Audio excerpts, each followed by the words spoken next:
The silence was the first sign of disaster.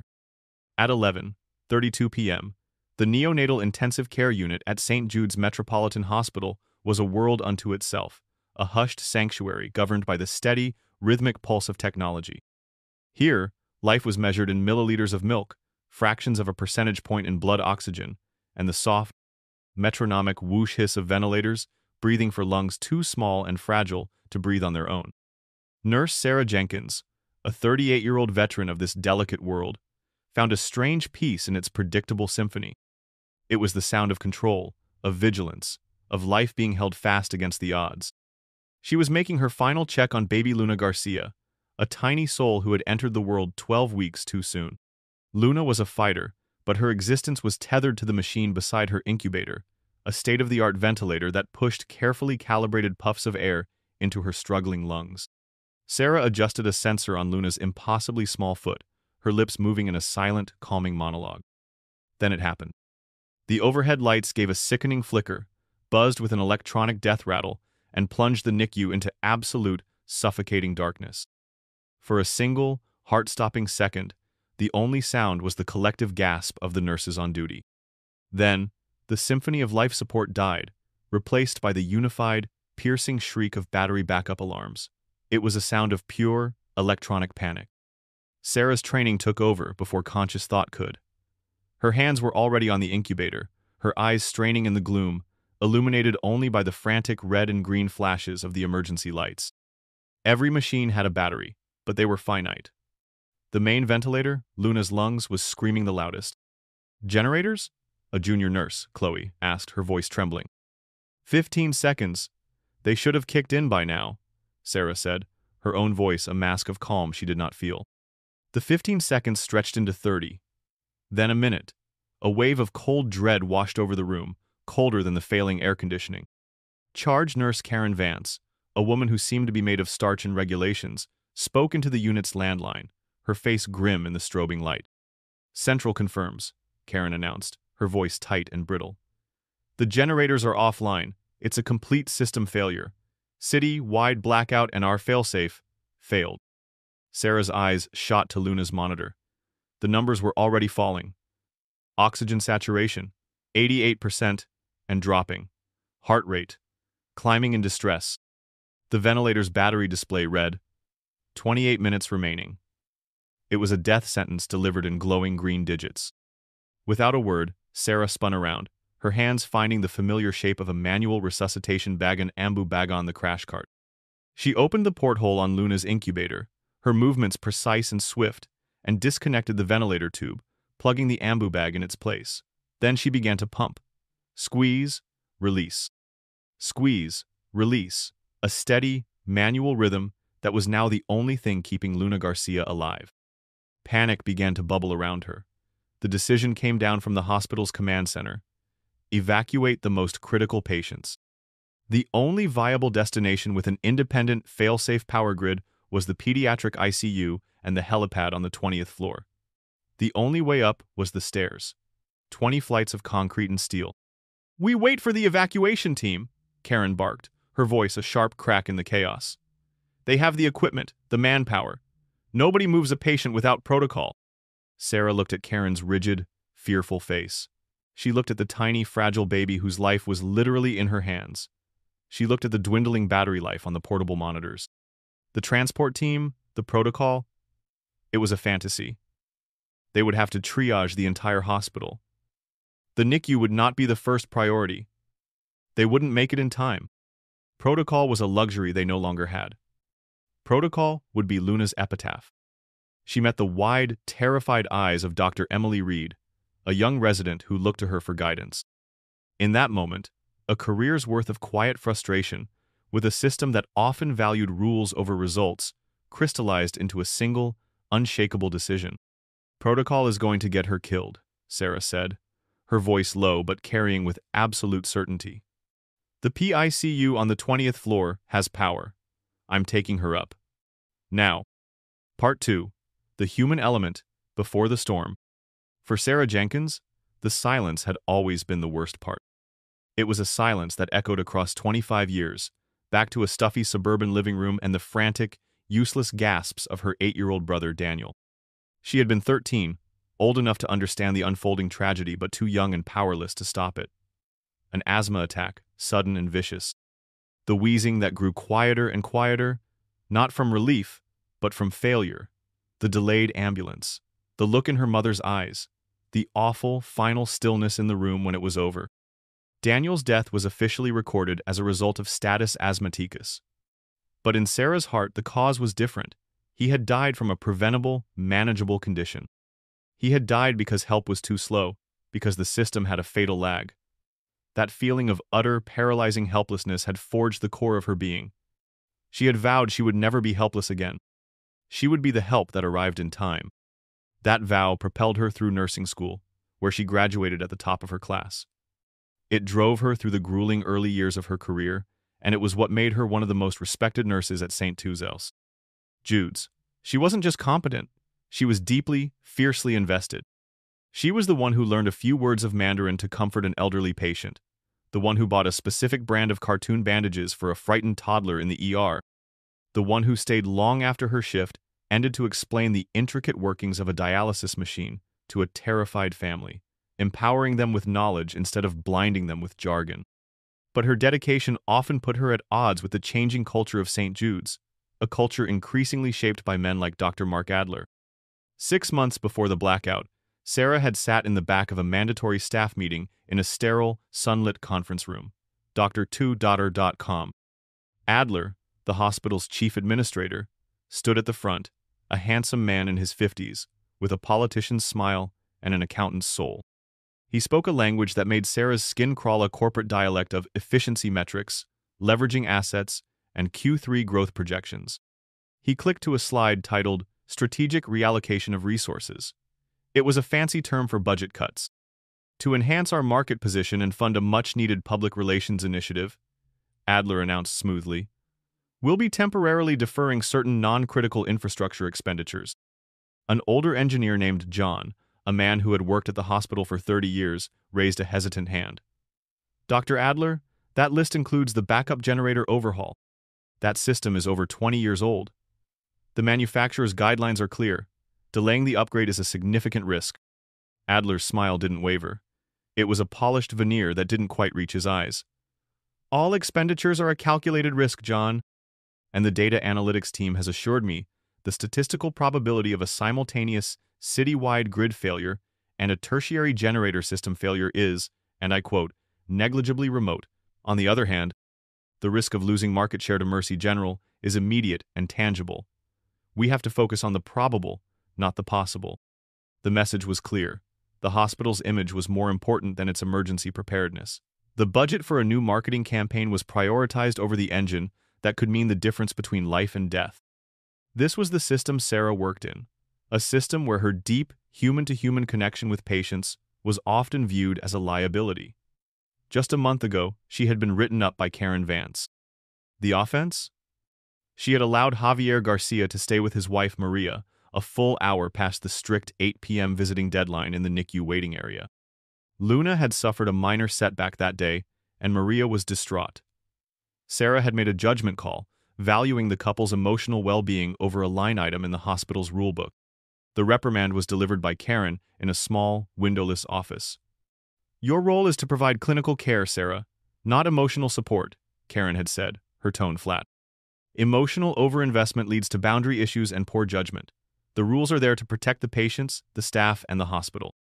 Sarah hadn't argued, but she had thought, the rules are there to protect the hospital. It was her bond with the Garcias that solidified her defiance. They were a young couple, thrust into the terrifying world of the NICU, and they clung to Sarah as their anchor. Javier, a construction worker with calloused hands, would listen with quiet intensity as Sarah explained the meaning behind every beep and number on Luna's monitors. Maria, her eyes perpetually shadowed with worry, would often just hold Sarah's hand, finding solace in her steady presence. You're the only one who talks to us like she's a person, Maria had confessed to her just last week, tears welling. Everyone else, they're all so busy. They talk about her like she's a car with a broken engine. You talk about her like she's our Luna. To Sarah, that was the entire point. Luna wasn't a collection of symptoms or a bed number. She was Luna. She was a promise Sarah had made to two terrified parents, a silent vow to see their daughter through this. And as she stood in the darkened NICU, pumping air into Luna's lungs by hand, that promise eclipsed every rule, every protocol, every fear of repercussion. The system had failed. She would not. Part 3. Rising Action, the 20-flight climb. The moment of decision hung in the charged air, a silent battle of wills fought in the strobing emergency lights.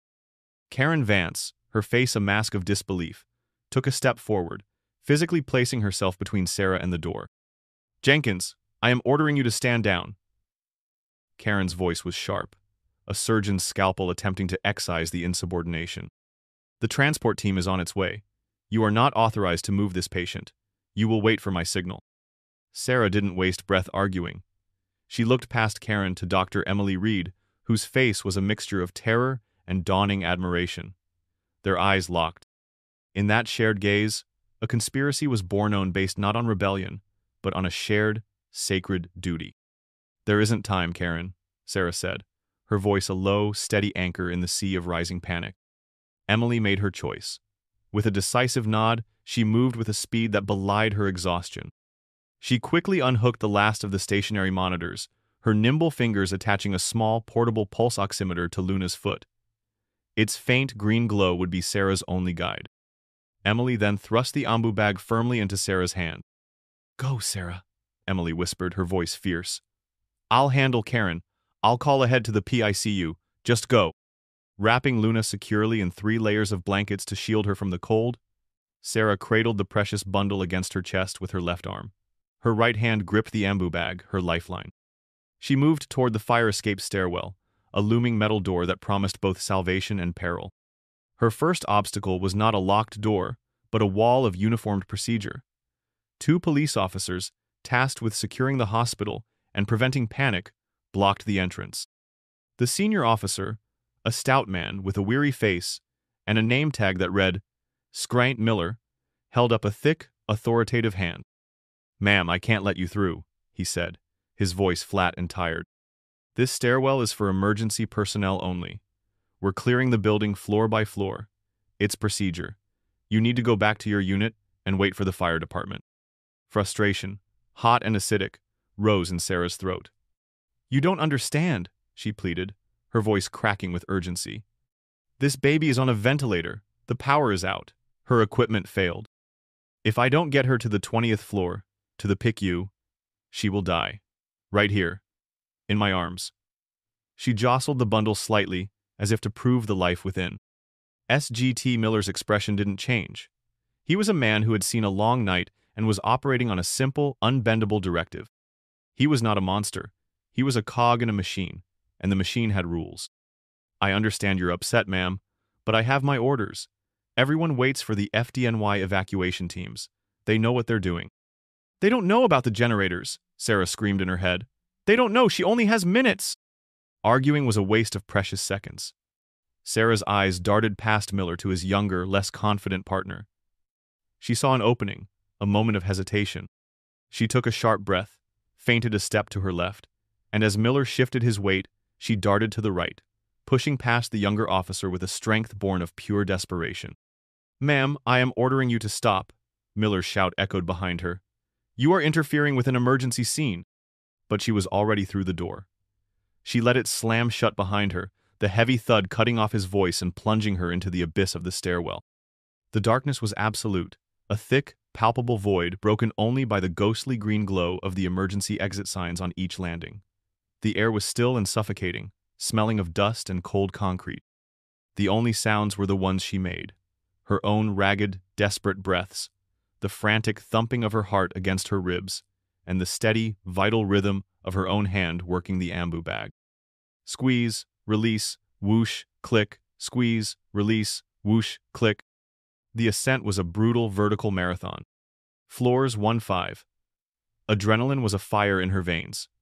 Her mind, a finely tuned instrument of nursing, took over.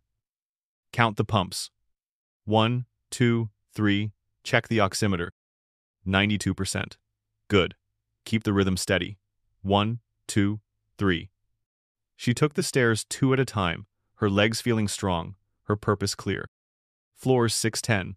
the fire began to turn to lead. Her left arm, locked in a rigid cradle around Luna's tiny body, began to ache with a deep, searing pain.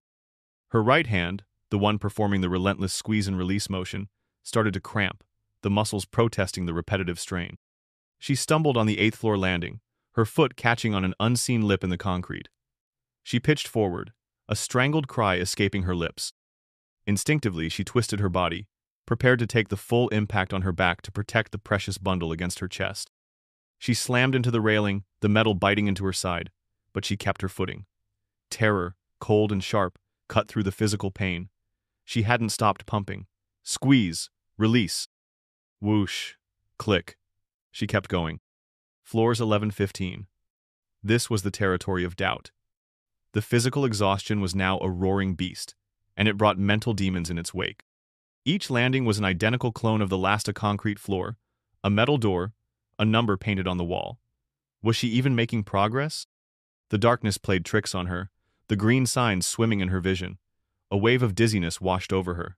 She had to rest. She leaned her full weight against the cold, damp wall of the 14th-floor landing, her head spinning. She allowed herself 10 seconds. 10 seconds of leaning, of gasping for air, but her right hand never stopped its life-giving dance. Squeeze, release. In the dizzying blackness, she saw her brother Daniel's face, his eyes wide with fear as he fought for a breath he couldn't find. Not again, she thought. The memory, a jolt of pure, defiant energy. I will not be helpless again. She pushed off the wall and continued her climb. Floors 16-20. The final stretch was a battle of pure will. Her body was screaming, a symphony of agony from her burning thighs to her aching back to her cramping hand. But she could hear something new now, a sound that cut through the fog of her exhaustion, a faint, distant whump whump whump. A helicopter. Hope. It was the most beautiful sound she had ever heard. It was the sound of a finish line. She drove herself upward, one agonizing, leaden step at a time. Her vision tunneled until the only thing she could see was the glowing green number on the next landing sign, 18, 19, 20. She threw her shoulder into the final door, bursting through it into a different universe. The pediatric ICU on the 20th floor was an oasis of light, warmth, and sound. The steady, reassuring beeps of functioning machinery washed over her like a balm. Dr. Reed's call had worked. A team of doctors and nurses was waiting, rushing toward her the moment she stumbled through the door. Here, she gasped, her voice a raw croak.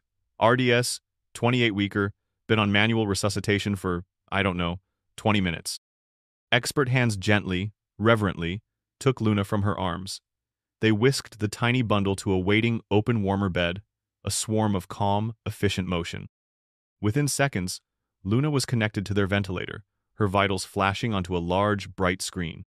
A doctor listened to Luna's chest with a stethoscope. He looked up, his eyes wide with awe. Lungs are clear, sats are coming up to 95, vitals are stabilizing. He turned his gaze to Sarah, who was slumped against the doorframe, her body trembling uncontrollably. My God, nurse, what you did! You saved her life! Through the haze of exhaustion, she saw two figures running toward her. Maria and Javier Garcia. They had been moved to the floor earlier, and had been waiting in an agony of suspense. Maria's face was a mess of tears and disbelief. She grabbed Sarah's arm, her touch grounding her. We saw you, Javier choked out, his own eyes shining. Emily told us what you were doing. We prayed. Sarah, we... Maria couldn't speak. She just sobbed, clinging to Sarah, her gratitude a palpable force. Sarah, utterly spent, slid down the wall to the floor, her legs finally giving out. She had done it. She had made the climb. Luna was safe. Part 4. Pivotal moment, the reckoning. The next morning, the sun rose over a city slowly coming back to life. Power was restored to St. Jude's by dawn, the hum of the main grid replacing the chaotic silence of the night. The story of the blackout was already the talk of the hospital, a legend whispered in the break rooms and hallways. The tale of the NICU nurse and the 20-flight climb had taken on a mythical quality. Sarah arrived for her 7 a.m. shift, her body a single, unified ache, but her spirit was buoyed by a quiet, profound sense of pride. She had faced the ultimate test of her profession and had not been found wanting. She was looking forward to checking on Luna, to seeing her sleeping peacefully, tethered to a machine that worked. She didn't even make it to the locker room. Karen Vance intercepted her by the elevators, her face as starched and unforgiving as her uniform. There was no "good morning," no "are you okay?" "Dr. Adler wants to see you," Karen said, her voice clipped and devoid of any emotion. "His office, now. And he suggested you bring your union representative." The words landed like stones in Sarah's stomach, extinguishing the warm glow of her accomplishment. Union rep? That was a phrase reserved for terminations and lawsuits. A knot of dread tightened in her chest as she rode the executive elevator to the top floor. Dr. Adler's office was a world away from the controlled chaos of the NICU. It was a cavern of polished mahogany, leather, and glass, with a panoramic view of the city skyline that seemed designed to remind visitors of his power and their insignificance. Dr. Adler was not alone. He sat at the head of a long, imposing conference table. To his right was Karen Vance, holding a file thick enough to be a patient's chart. To his left sat a woman Sarah had never seen before, a sharp-featured woman in an expensive suit with eyes that were cold, analytical, and utterly devoid of warmth. She was introduced as Cynthia Lowell, the hospital's in-house counsel. There were no words of thanks. There was no acknowledgement of the life she had saved. The atmosphere was glacial, accusatory. "Ms. Jenkins," Dr. Adler began, his voice dangerously calm, the way a predator might speak before it strikes. "We have a problem, a very serious one." Sarah sat numbly, her hands clenched in her lap. "Dr. Adler, I don't understand. I got Luna to safety." Cynthia Lowell, the lawyer, gave a small, humorless smile. "What you did, Ms. Jenkins, was expose this hospital to an almost unprecedented level of liability." The inquisition began, each statement a carefully aimed blow designed to dismantle her heroism and reframe it as reckless endangerment. "You defied a direct verbal order from your supervising charge nurse, Karen Vance," Adler stated, looking at his notes. Karen chimed in, her voice righteous. "You violated Hospital Protocol 7.4 regarding unauthorized patient transport, 11.2, patient movement outside of designated teams, and 9.6, engaging with law enforcement without a hospital liaison." She was listing them off from memory. "You moved a level 4 critical care infant," Lowell continued, her tone dripping with condescension, "without a physician's direct authorization, without the mandatory neonatal transport equipment, and through an unsecured, non-sterile area." "I was manually ventilating her the entire time," Sarah protested, her voice small. "Her vitals were stable. The alternative was to follow procedure." Adler cut her off, his voice hardening. "The alternative was to trust the system this hospital has in place." "The system failed," Sarah burst out, the injustice of it all finally cracking her composure. "The generators failed. That's on you, Dr. Adler. Your budget cuts. We had no power, no options." This was the moment the true, sickening nature of the meeting was revealed. Adler leaned forward, his polished veneer cracking to show the cold, calculating machinery beneath. "The official record," he said slowly, enunciating every word, "will state that St. Jude's experienced a temporary rolling brownout in certain sectors. The generator failure was a momentary, correctable lapse. Your heroics, Miss Jenkins, have drawn media attention. We have a news van outside right now. Attention, which now requires us to answer very difficult questions about why a nurse felt she needed to take such drastic and unsanctioned action. You have turned a minor infrastructure issue into a public relations nightmare that calls the competency of this entire institution into question." Sarah stared at him, speechless. They weren't just reprimanding her, they were rewriting history. They were building a narrative to protect themselves from the consequences of their own negligence. The lawyer, Cynthia, delivered the final, devastating blow. "By acting outside of protocol, you have created a legal quagmire. What if you had fallen on those stairs? What if the infant had aspirated? What if you had a heart attack from the exertion? Your actions, while having a fortunate outcome this time, established a precedent of reckless individualism. Our insurance carriers would have a field day with that. You are, in short, a liability we cannot afford." "So what are you saying?" Sarah whispered, though she already knew the answer. Adler straightened his tie, his face a mask of false regret. "We cannot have staff members who believe they are above policy, above the chain of command, above the law. Effective immediately, you are suspended without pay, pending a full investigation which, I can all but guarantee, will result in your termination for gross insubordination and professional misconduct. Please leave your ID badge on the table. Betrayal, sharp and absolute, pierced through Sarah's exhaustion. They were firing her. They were firing her for saving a child's life, because that act of heroism inconveniently illuminated their own fatal incompetence. She was being sacrificed on the altar of corporate damage control. Wordlessly, she unclipped her ID badge, the one with her smiling face and the title RN, NICU, and placed it on the polished mahogany. It made a small, pathetic clatter in the silent, expensive room. As Sarah walked out of that office in a daze, the story was already beginning to change. Dr. Clotter, Emily Reed, horrified after hearing of the meeting from another nurse, walked straight outside and gave the reporter from Channel 4 News an anonymous, off-the-record account of what really happened. The generator negligence, the budget cuts, Adler's history of prioritizing PR over patient safety. Meanwhile, a nurse had called the Garcias to inform them that Sarah had been suspended. Javier Garcia, his voice thick with a cold, protective rage, immediately called the news station's tip line. By midday, the local news chyron had changed. The celebratory headline, "Hero Nurse Saves Baby in City, Wide Blackout," was replaced by a more explosive one. "Hospital Suspends Nurse Who Saved Infant's Life." The story hit the internet like a spark on dry tinder. The hashtag #StandWithSarahJenkins was born, and it was about to go viral. Part V. Climax. The Human Tunnel. The walk from the locker room to the main entrance of St. Jude's was the longest of Sarah's life. She clutched a small, brown cardboard box containing the few personal effects she'd kept in her locker: a well-worn textbook, a framed photo of her and Daniel, a collection of cheap, silly pens her patients' families had given her over the years. Each step echoed with the finality of her dismissal.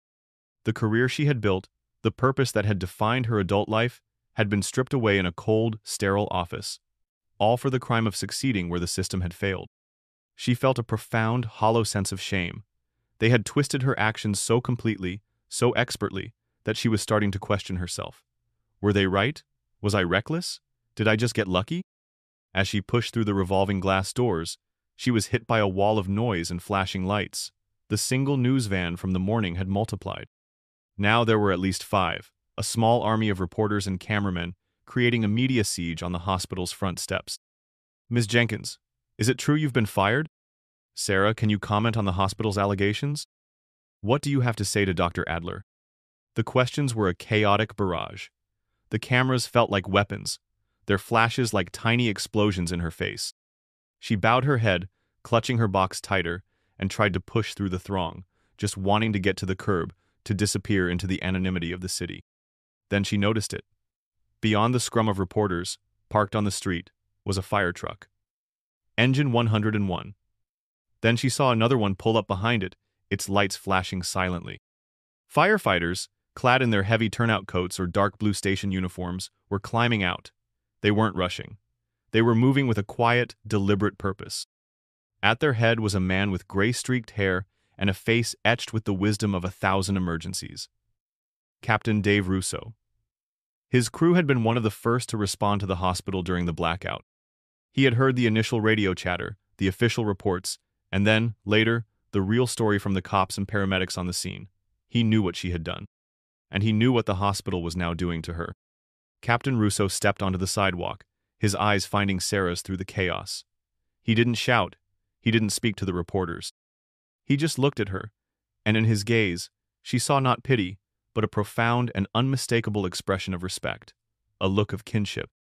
He turned to his crew and gave a short, sharp nod. And then the most incredible thing happened. Silently, solemnly, the firefighters began to line up. They formed 2 parallel lines on either side of the sidewalk, creating a clear path from the hospital doors to the street. More firefighters from the second truck joined in, their heavy boots falling into place on the concrete. They stood tall, their shoulders back, creating a human tunnel. Some removed their helmets, holding them under their arms in a gesture of formal deference. A few offered small, grim nods of encouragement. It was a silent, stunning honor guard. The kind of tribute they reserved for their own, for a fallen brother, for an act of uncommon valor. It was a non-verbal declaration, more powerful than any news report. It said, "We see you. We know what you did. You are one of us. They were first responders, a tribe bound by a simple creed. You run toward the danger, you put the life in front of you above all else, and you deal with the bureaucracy later.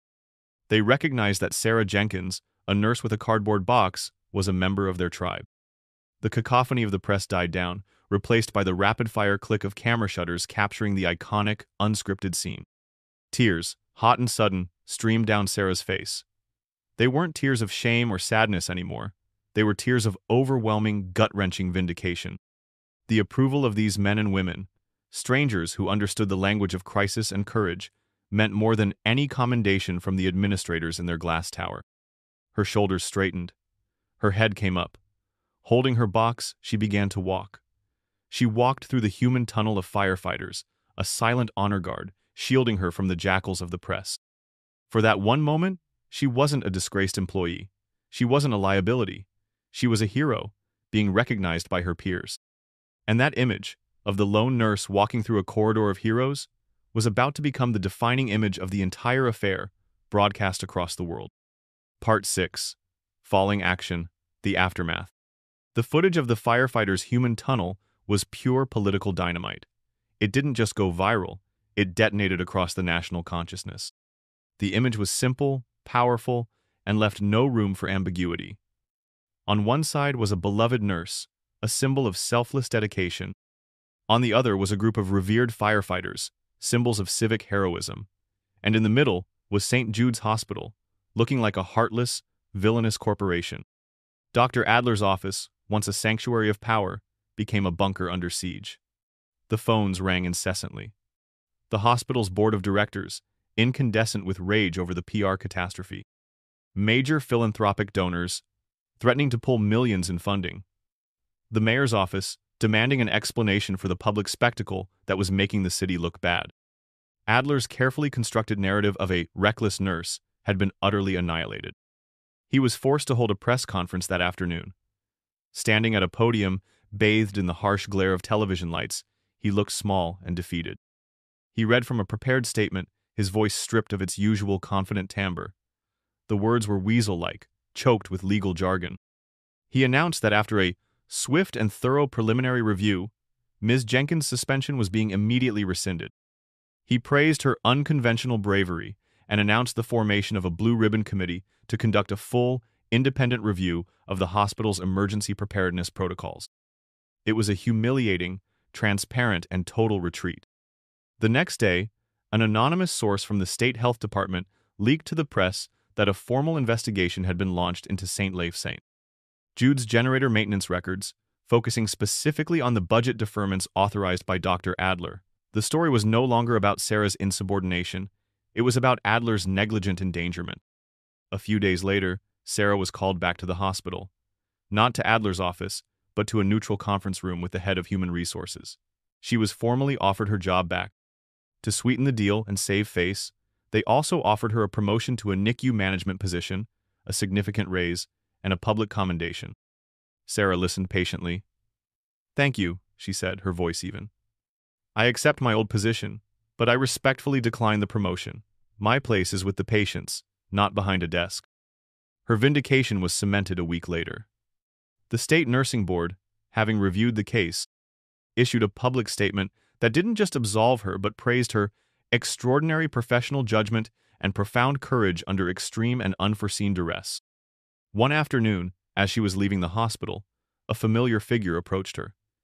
It was Sergeant Miller, the officer who had tried to block her way to the stairwell. He looked deeply uncomfortable. "Miss Jenkins," he said, his cap in his hands, "I just wanted to say, I'm sorry. I was following my orders. You were following your conscience. You were right." Sarah simply nodded, accepting the apology. They were both cogs in different machines. The difference was, when the machine broke down, she had known how to operate on her own. Part 7. Conclusion: The Quiet Victory. 2 months later, the NICU was once again a place of quiet, rhythmic peace. The scandal had faded from the headlines. Dr. Adler had resigned, citing personal reasons, and the hospital was under new, temporary management. The system, in its lumbering way, had corrected its most egregious error, though Sarah knew its fundamental nature hadn't truly changed. There would always be budgets, protocols, and men who valued spreadsheets over souls. But some things had changed. There was a new, state-of-the-art generator system in the hospital basement. And in the NICU, there was a new, unspoken respect for Sarah Jenkins. She stood beside an open incubator, not as a visitor, but as a nurse on duty. In the incubator, swaddled in a soft pink blanket, was Luna Garcia. She was no longer a fragile, translucent bird, but a plump, healthy baby with a head of dark hair and curious brown eyes. Today was the day she was going home. All the tubes, wires, and sensors were gone. Javier Garcia held his daughter for the first time, his large, calloused hands looking impossibly gentle as they supported her tiny frame. Maria stood beside him, her face a portrait of pure, unadulterated joy. She looked up at Sarah, her eyes shining with tears that were no longer born of fear. She stepped forward and wrapped Sarah in a fierce hug. "You are a part of our family forever," Maria whispered into her ear. "You are her angel." Sarah gently squeezed her back, then looked down at the baby who had been at the center of the storm. Luna, healthy, safe, and with her whole life ahead of her. She had not received a medal or a bonus. Her victory wasn't celebrated with a parade. It was here, in this quiet, sacred moment, the sight of this family, whole and happy. She had been tested not just as a nurse, but as a human being. She had faced down a failing system, an obstructive bureaucracy, and the full, crushing weight of authority. And she had won. Not in a conference room or a press conference, but in a darkened stairwell, with a tiny life in her arms and a promise in her heart. Looking at Luna's peaceful face, Sarah Jenkins felt a profound sense of peace settle over her. The climb had been worth it. Every agonizing step.